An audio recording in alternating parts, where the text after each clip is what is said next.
Well, as we heard, the impeachment vote has been successful. 318 MPs voting yes, 43 noes, 1 abstention. We're obviously getting reactions on the back of the results emerging from the National Assembly. We are going to get some reactions from Lawson Naidoo from CASAC, and we'll obviously understand the implications at large. Quite a few interesting facts emerging at this point. 160 million were the costs associated for taxpayers. We're looking at the implications at large as we even edge closer to the appointment of the recommended public protector by President Cyril Ramaphosa, as the advocate Busisiwe Mkhwebane's term inevitably came to the end in October.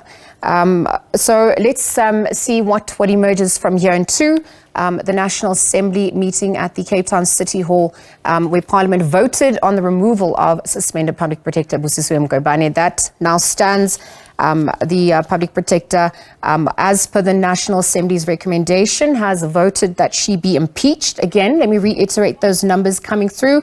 318 yes, 43 no, and 1 abstention.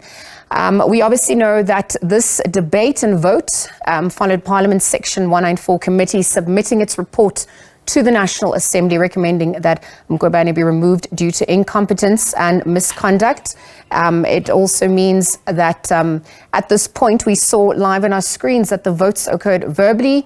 Some background info: the ATM having asked that that vote occur via secret ballot, but the Parliament Speaker inevitably denied that request.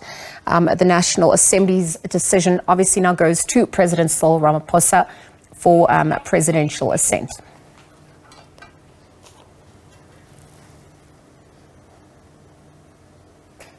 Our reporter Abra Barbier, who has been outside of Parliament, also monitoring developments. We're going to also try and connect with Abra. For now, though, Lawson Naidoo from CASAC joins us for reactions. Lawson, good afternoon. Thank you for your time with us here on the SABC. Perhaps looking at the processes following up to National Assembly's vote day, what are your thoughts as we obviously heard the outcome from the National Assembly, given the numbers? Indeed. Good afternoon, Liesl. Thank you.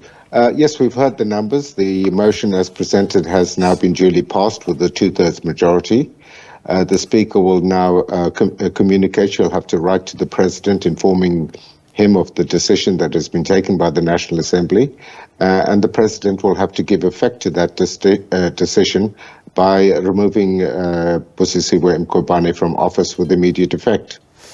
What were your thoughts about the rules developed by the National Assembly to deal with this motion, given the Constitution didn't specify how the removal should be dealt with at large?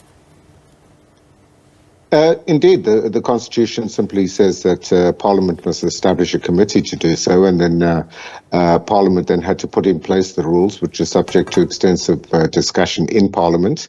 It's an elaborate set of rules that clearly provides for the right of the accused person, the head of the Chapter 9 institution in this case, to be able to give their side of the story, and we've seen that through the course of this process.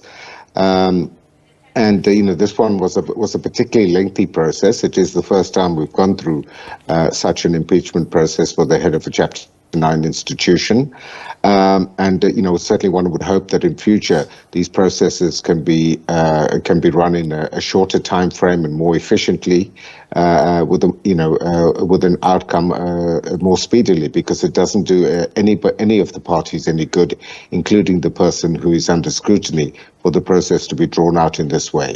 But I think the rules are reasonable. They're cogent, and the committee conducted its work in terms of those rules, despite the attempts, I have to say, by Busisiwe Mkhwebane and her legal team to draw out the process and to bring into play factors which were really irrelevant for the consideration of the committee.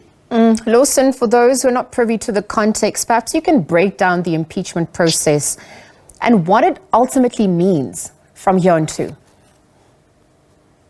Well, this process is put in place because public office bearers, including heads of Chapter 9 institutions, are accountable to Parliament, to the National Assembly, and they have to account for their conduct.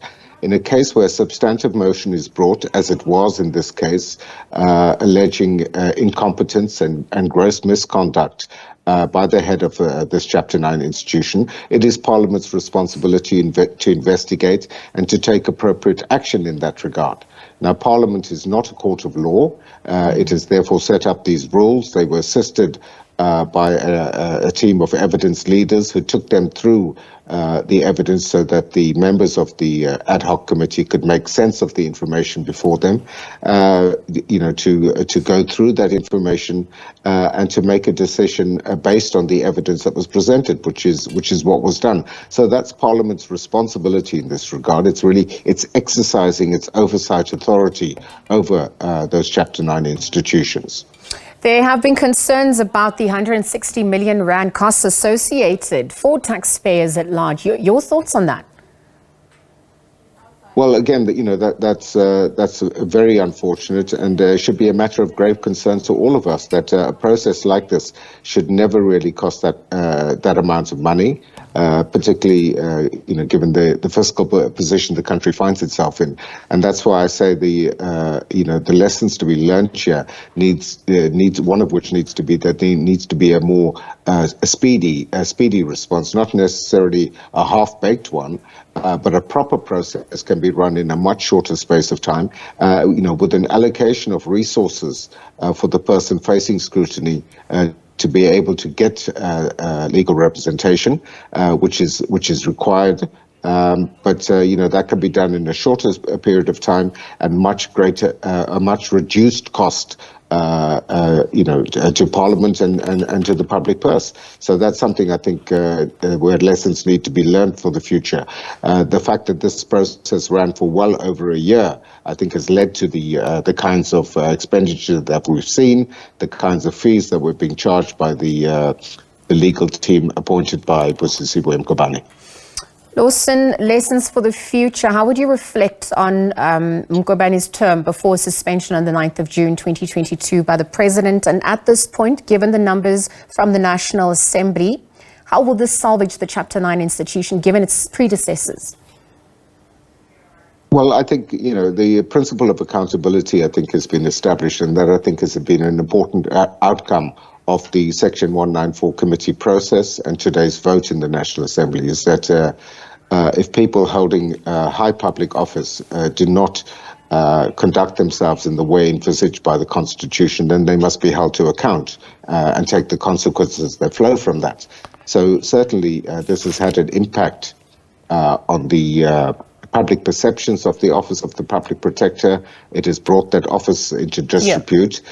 And the new Public Protector, who will take office in a month's time or so, will have a huge task ahead of themselves to restore public confidence in that institution, because it has become highly politicized. It continues to be so. Lawson, thank you for your time with us on the SABC. For those sentiments, Lawson Naidoo from CASAC swaying in on the back of the vote outcomes from the National Assembly today.